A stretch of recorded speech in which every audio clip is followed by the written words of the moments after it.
to take the floor. Mr. President, Head of State and Government, Secretary General, distinguished delegates, ladies and gentlemen, on behalf of the people of Nigeria, I congratulate you on your well-deserved election as the president of this session of the United Nations General Assembly. We commend your predecessor, His Excellency Shugaba Tinubu, for his able stewardship of the Assembly also. We also commend His Excellency Antonio Guterres, Secretary General of the United Nations, for his work seeking to forge solutions to humanity's common challenges. This is my first address before the General Assembly. Permit me to say a few words on behalf of Nigeria, my country, on behalf of Africa, my continent, regarding this year's theme. Many proclamations have been made, yet our troubles remain close at hand. Failures in good governance have hindered Africa, but broken promises, unfair treatment, and outright exploitation from abroad have also exerted a heavy toll on our ability to progress. Given this long history, if this year's theme is to mean anything at all, it must mean something special and particular to Africa. In the aftermath of the Second World War, nations gathered in an attempt to rebuild their war-torn societies. A new global system was born.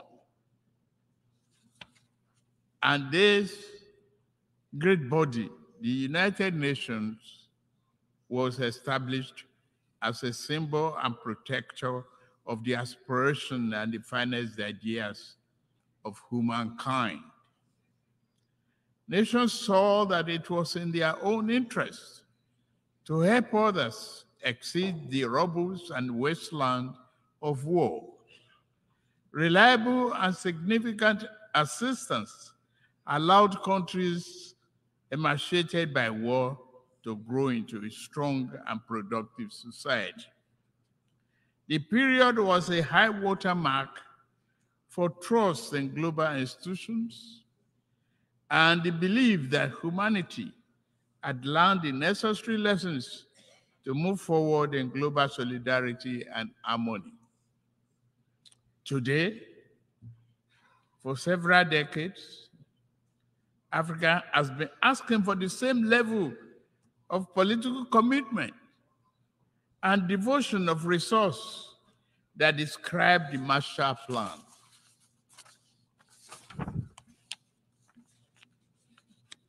We realize that underlying conditions and causes of economic challenges facing today's Africa are significantly different from those of post-war Europe.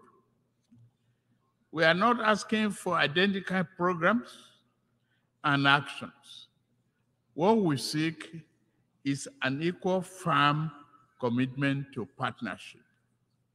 We seek enhanced international cooperation with African nations to achieve the 2030 Agenda and Sustainable Development Goals.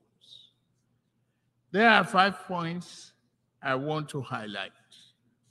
First, if this year's theme is to have any importance at all and any impact, global institutions, other nations, and their private sector actors must see Africa as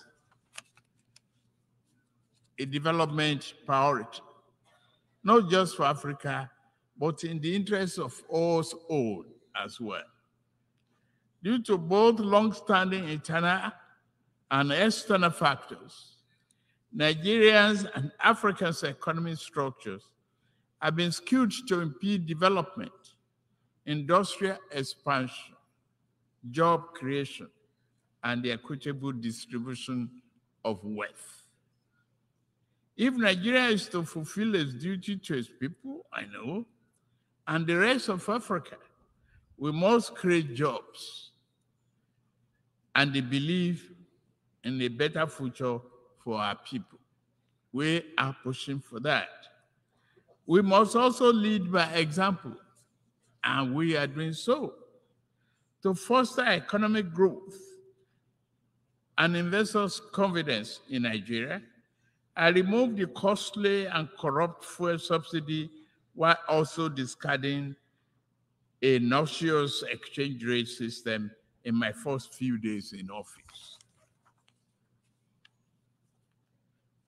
Other growth and job-oriented firms are in the wings. I'm mindful of the transient hardship that reform can cause. However, it is necessary to go through this phase in order to establish a foundation for durable growth and investment to build the economy our people deserve. We welcome partnerships with those who not mind seeing Nigeria and Africa assume larger roles in the global community. The question is not whether Nigeria is open for business. The question is how much of the world is truly open to doing business with Nigeria, and how African is an equal, mutually beneficial manner. Direct investment in critical industries, opening airports to a wider range and larger quantity of African exports, and meaningful debt relief are important aspects of the cooperation we seek. Second, we must affirm democratic governance as the best guarantor of sovereign will and well-being of the people. Military coups are wrong, as in any titled civilian political arrangement that is, will perpetuate injustice. The wave-crossing part of Africa does not demonstrate favor towards coup. It is a demand for solution to perennial problem. Let us dig it deeper. Regarding Niger, we are negotiating with the military leaders. As chairman of ECOWAS, I seek to help establish democratic governance in a manner that addresses the political economy challenges confronting that nation, including violent extremists who seek to foment instability in our region. I extend a hand of friendship to all of you who may genuinely support this mission for a democratic governance in that nation. This brings me to my third crucial point. Our entire region is locked in protracted battle against violent extremists. In the turmoil, a dark channel of inhuman commerce has formed. Along the route, everything is for sale. Men, women, and children are seen as chattel. Yet, thousands reach the Sahara, hot and sand, and the Mediterranean cold death in search of a better life. At the same time, mercenaries and extremists with their lethal weapons and vile ideologies invade our region from the north. This harmful traffic undermines the peace and stability of the entire region. African nation will improve our economics so that our people do not risk their life to sweep the floors and streets of other nations. We also shall devote ourselves to disbanding extremist groups on our turf. Yet, to fully contain this threat, the international community must strengthen its commitment to arrest the flow of arms and violent people into West Africa. The fourth important aspect of this global trust and solidarity is to secure the continent's mineral-rich areas from plundering and conflicts. Many such areas have become catacombs of misery and exploitation. The Democratic Republic of Congo has suffered this for decades, despite the strong UN presence there. What happened? The world economy owes the Republic of Congo much but gives her very little. The mayhem visited on resource-rich areas does not respect national boundaries. Sudan, Mali, Burkina Faso, Central African Republic, and the list grow on and on and on. The problem also knocks at Nigeria's door. Foreign entities abated by local criminals who aspire to be petty warlords have drafted thousands of people into servitude to illegally mine gold and other resources. Billions of dollars meant to improve the nation's economy now fuel violent enterprises. If left unchecked, they will threaten peace and place national security at a grave danger. Given the extent of this injustice and the high scales involved, many Africans are asking whether the phenomenon is by accident or by design. Members' nations must reply by working with us to deter their farms and nationals from the 21st century pillage of continent riches. Fifth, climate change severely impacts Nigeria and Africa. Northern Nigeria is honored by desert encroachment, hounded from the north, all are arable lands. Our south is pounded by the rising tide of coastal flooding and erosion. In the middle, the rainy season brings flood that kill and displace multitudes. As I lament death at home, I also lament the grave loss of life in Morocco and Libya. The Nigerian people are with you. Please note that. African nations will fight climate change, but must do so on fair and just terms. To achieve the need popular consensus, this campaign must accord with overall economic efforts.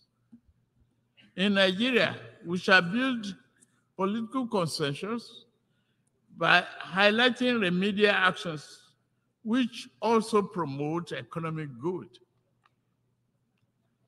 Projects such as Green Wall to stop desert encroachment, halting the destruction of our forests by mass production and distribution of gas burning stoves, and providing employment in local water management and irrigation projects are examples of efforts that equally advance both economic and climate change objectives.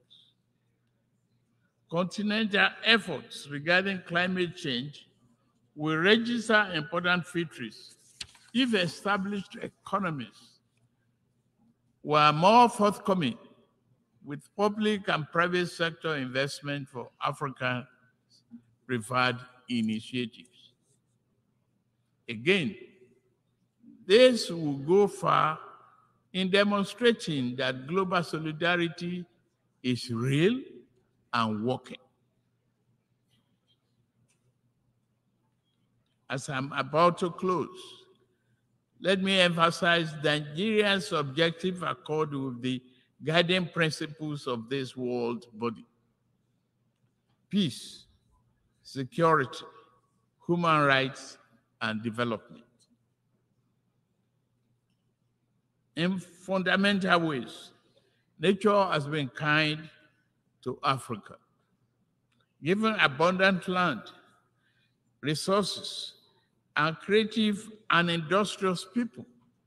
Yet, man has too often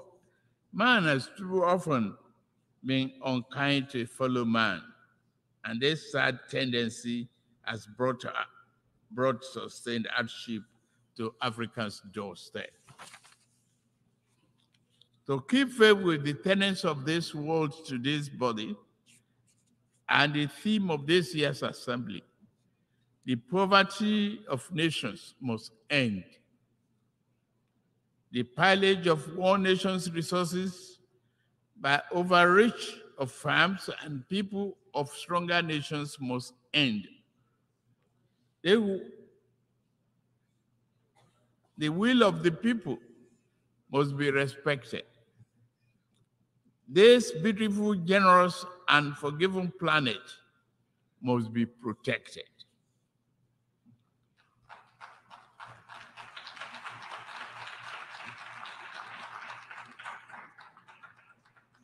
As for Africa,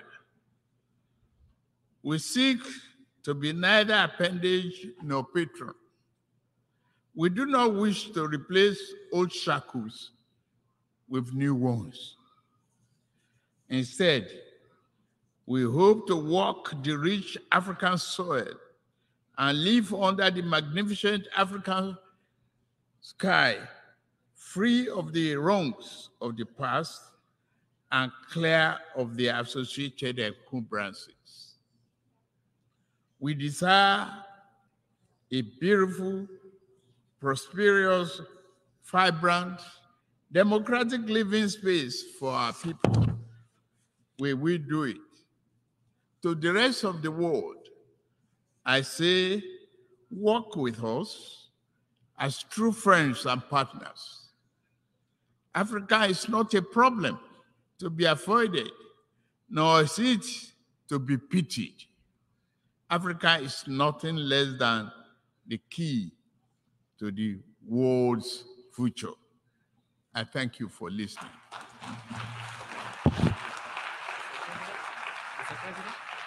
De l'Assemblée générale, je tiens à remercier. On behalf of the General Assembly, I wish to thank